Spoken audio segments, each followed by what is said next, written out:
Welcome back to Season 2 of Wine with the Artistic Director. We have 6 fresh new conversations to share with you. In this episode, Roark Critchlow joins me on stage here at Tempest. An impressive list of credits is attached to his actor resume, and we'll talk about viticulture, creativity, and his experience of being a long-time TV show regular in Los Angeles. Roark Critchlow. Hi, Kate. Thank you for coming. This is exciting. Yes, it is. My pleasure. We've had lots of great conversations, and we thought it's about time we started filming them. Okay. Are we on camera? Oh, no. No, we're on 3 cameras. No place to hide. Right. First of all, one of our wonderful. You want to hug this bottle because it's called Hugging Tree. Caramellos. No, I'm in, and I'm excited. I haven't had it, but I have heard of it. Well, it's called Telltale. So isn't that the perfect? All right. Ah? Okay. Cheers. Cheers. Welcome to Wine with the Artistic Director. Thank you so much. We should have a fire going behind us, Right. and puffy chairs. Story time with Kate. It's story time. Supposed to let it breathe, but I'm not gonna. Just breathe it in. Ooh. Right? That's a big red, and it's That is nice. 7 years old this year, which is. I've worked a little bit in the Okanagan in the wine industry, and the one thing that we're making good wines now, but the one thing that does not happen is people don't sell their stuff for a long time and then release it after it's had time to mature. Like, look, am I a pretentious, pedantic? No, but that's you were working in the vineyard, so it's not like you were just sitting on your tush drinking wine. No. You were busting your butt. Yes. Working in the. We'll get there in a second. Okay. But we got to backtrack a bit Yep. because 631 days of our lives. Yes, 631 days of my life. Lexi, I'm a doctor. Remember, I know I'm fine. There's no broken bones, no bleeding, no headache, no pain of any kind. I didn't rush all the way to Salem to get stuck in a hospital bed. Your resume reads like a Dostoevsky novel. It just goes on and on and on and on. You've done everything. I have. Yeah. And I used to be all shy and aw shucks about it, but I've grown callous. So yeah, I have. I think I'm at 105 IMDb credits right now, and yep, a lot of water under the bridge. Yeah. So, but at some point, how many years ago you came back here to Summerland? You left Los Angeles. Yeah. I left LA after 20 years. I quit the industry. It's a tough industry. Los Angeles is a difficult place to be if you're not designed for it. I had a lot of success. I don't think I ever had quite the right kind of ego to promote myself in terms of the brand or the product as opposed to the art and the acting. And it's probably a little bit ironic for a soap opera, a soap stud guy to talk about caring more about the acting and the storytelling than about being on camera, than about being famous. But I actually don't care about the fame. So you came back, you moved into a hobbit house. Well, first I moved to Austin, Texas, as far away from either New York or LA as I could get, because I was just tired of it's a strange grind if you're not, if you're not designed for it. And I got a job in a bar, and I bartended for the South by Southwest Festival, saw music all day. I was like, oh, this is great. Free from the sort of pressure to present yourself all the time as being something that you're not actually. You have to fit the image that they make for you, and so I was a soap star. Yeah. And that's not exactly what I am. And it got tiring. Anyway, I kept on getting jobs. So eventually I wound up moving to Toronto and then Vancouver and back here 8 years ago to Summerland in the Okanagan. And then you quit the industry. I quit again, yeah. I took about 3 years off. I managed vineyards and learned how to work in orchards and ultimately was assisting in winemaking.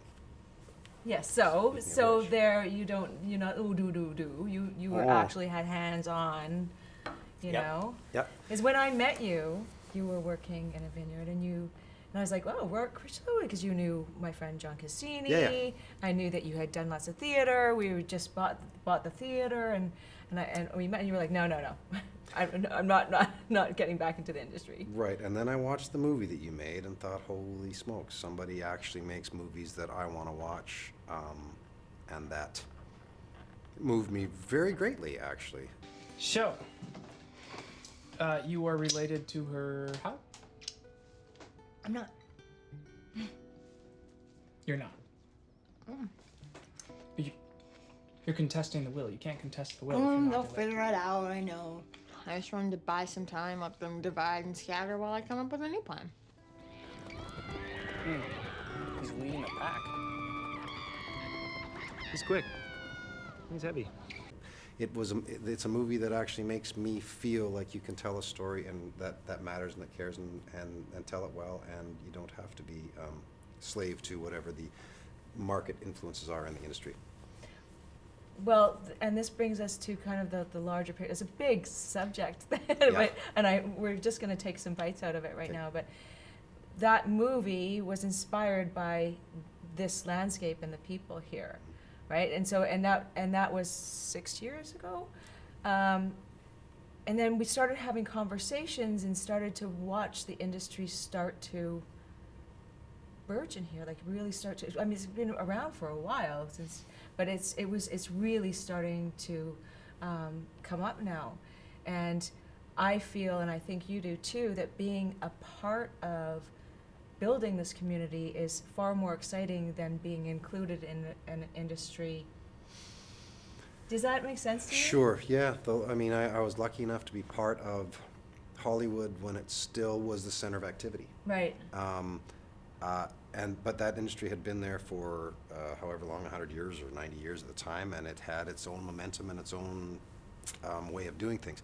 And here, I think 5 years ago, they had 3 or 4 movies being shot here, and then someone figured out that the locations were cheap or whatever, and so money started to blow in from LA.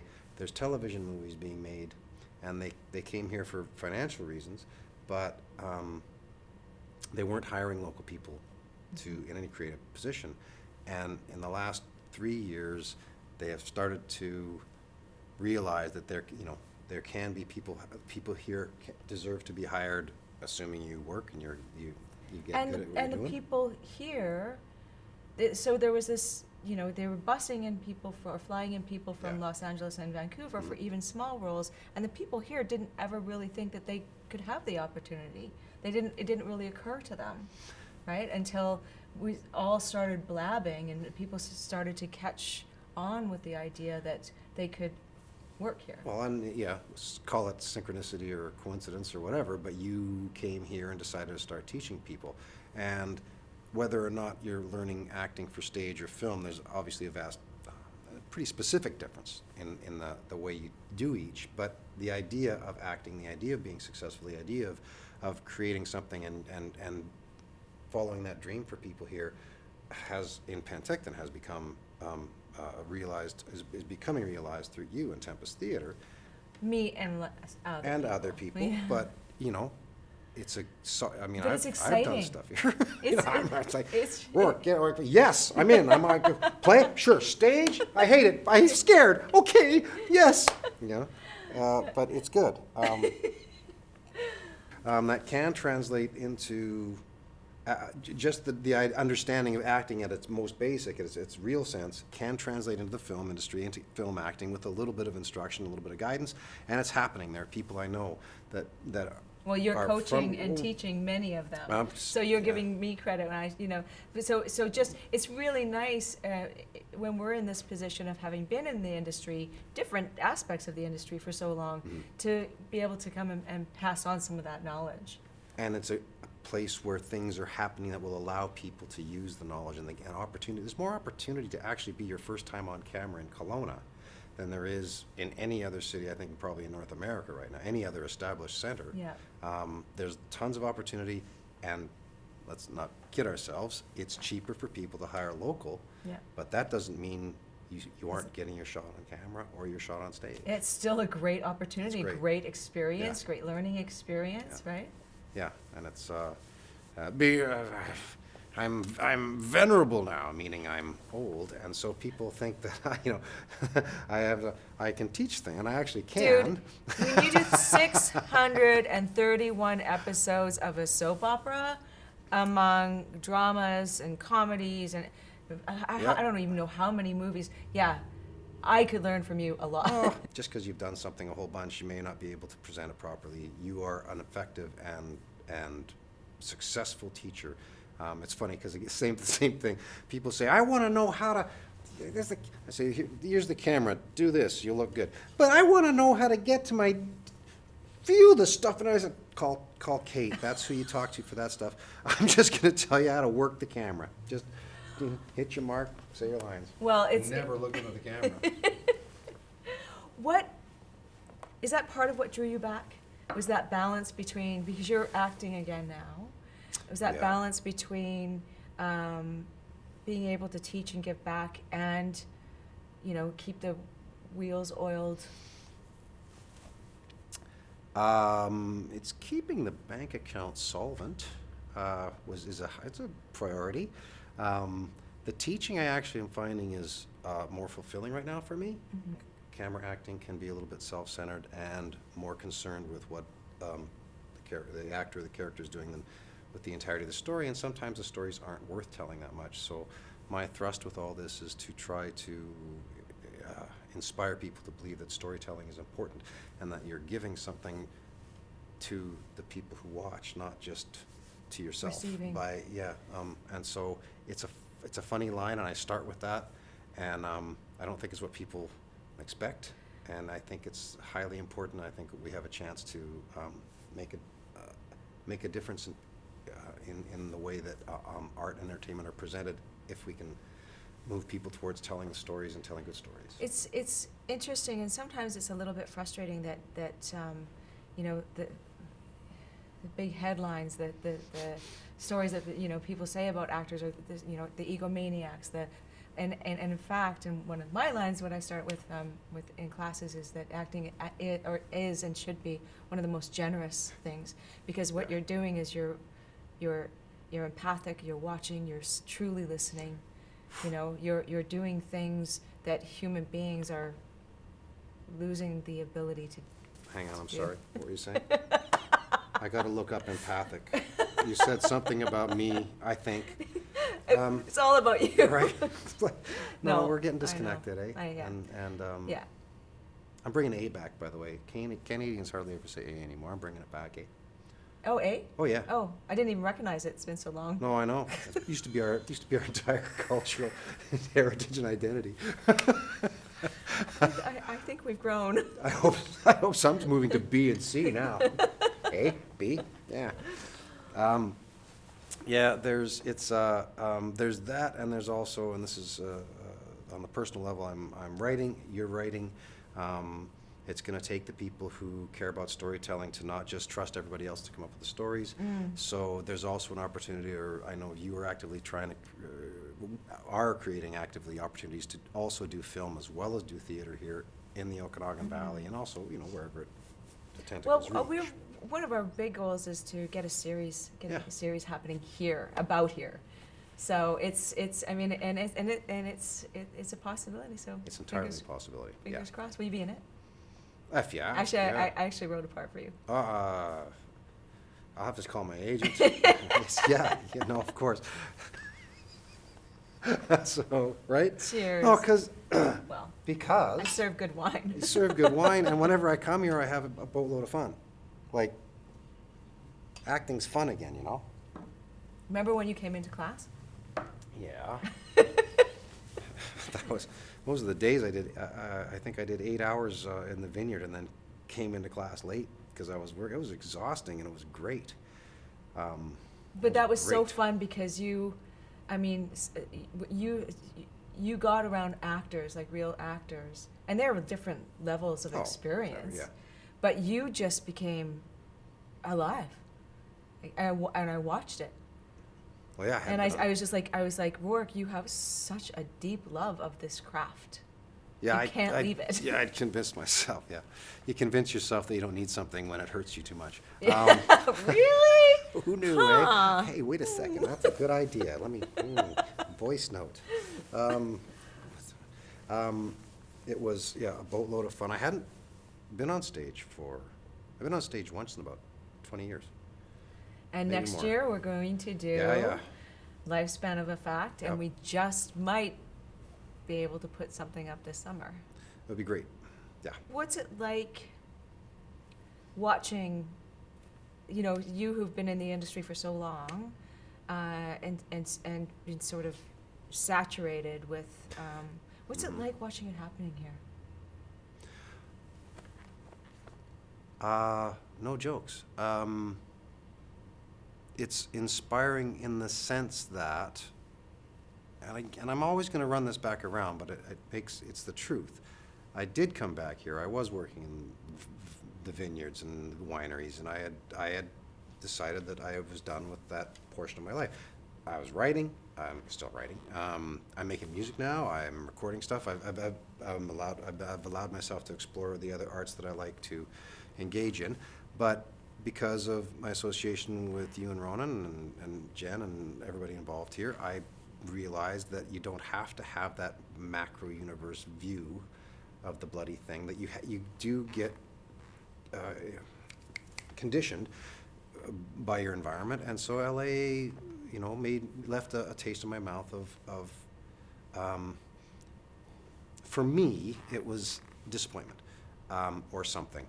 Wasn't good. I'm not going to diss the whole industry because it's a great time.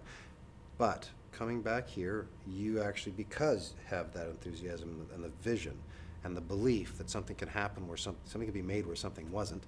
I have that as well, and it has been borne out in the last 5 years, and it is gathering momentum, and I'm really happy to be a part of it because I believe that a community can be built of people who are story-centric, honest, Inclusive. Starting at a place where at a base level where some values. God, what do I sound? How would I sound? Do I sound like a pedant? Do I sound like a pedant? The values that can be instilled at a base level of people might allow the thing to shine. There's so many things that can be addressed at a base level if we can get the thing to grow right from the start, where the stories are honest and giving and inclusive. Then we can create something that really, I think, will shine because it's different than what's going on. And I think the only thing that I would add to that is that I've never been tremendously attracted to the wattage, to how far it has to go in order to feel successful. Yeah. I did 2 hours of Miss Julie to 2 people in the audience at one time. Strindberg's Miss Julie. But I loved it. I'm not saying that, there's a balance there, but it doesn't have to be a Marvel movie in order to be successful. Oh gosh, no, right? So this is so that's the teaching of what's happening right now. The story that's in your heart may be just about the most important thing that you have to offer. Did you say it at the front, or did you say before we started that it's the journey? Like, it's the journey, guys. The process. The process of making the thing itself. Do you have to make a profit? Ideally, it would be okay. Yeah. Should probably break even, because let's not kid ourselves. It's not a cheap thing to do. Yeah. But you don't. Why does everyone? You don't have to be a $200 million movie. Yeah. You can be a successful entertainment system of some kind, and it's okay. Yeah. More stuff is bad. Yeah, I completely agree. Well, a pleasure as always. Always. Could talk to you all the time. Well, if we weren't so busy.